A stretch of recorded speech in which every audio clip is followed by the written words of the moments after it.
মাসের এই ছোট্ট সোনামণি কি যেন গিলে ফেলেছে রাতের অন্ধকারে, এবং তার ভিগোরাস কাশি, বারবার কাশির ফলে মা বাবা মনে করেছেন সে যেন কিছু খেয়ে ফেলেছে, সে যদি বলতে পারে না, সে পুরো নীল হয়ে গিয়েছিল। এমনকি হসপিটালেও আসার পরে তার শ্বাস বন্ধ হয়ে গিয়ে নীল হয়ে গিয়েছিল, এবং একসাথে আমরা দেখতে পেলাম যে দুটা মানে ওয়ারের মতো একটা কিছু আছে, কিন্তু কি এটা সেটা আমরা কেউ বুঝতে পারিনি, ওরাও বলতে পারতেছিল না। এটা আনতে পেরেছি, এবং এটা পরবর্তীতে দেখা গেল যে এটা একটা ভাল্ব।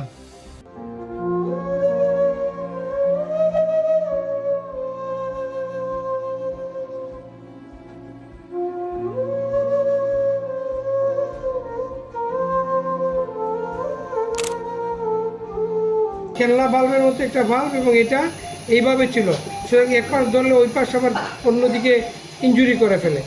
তো শেষমেশ আমরা সফল হয়েছি, শুকুর আলহামদুলিল্লাহ, এবং বাচ্চা এখন ভালো আছে। এবং এটা আমরা জ্বালিয়েও দেখেছি যে এই বাল্বটা এখনো জ্বলে, কিন্তু অর্থাৎ তার বুকের ভিতর ঘুরে এসেছে এই বাল্ব, কিন্তু এখনো সে জ্বলে। আমরা যেটা বলবো যে বাচ্চাদেরকে অবশ্যই একটু সতর্কভাবে রাখবেন, হাতের কাছে যেন এমন ছোটো জিনিস না থাকে, এমন খেলনা দিবেন না যেটা সে গিলে ফেলতে পারে, নাক দিয়ে অথবা মুখ দিয়ে অথবা কান দিয়ে ঢুকাই দিতে পারে। এটা সতর্ক থাকবেন। সবাইকে অনেক অনেক ধন্যবাদ, এবং সবাই দোয়া করবেন বাচ্চা যেন ভালো এবং সুস্থ হয়ে যায়।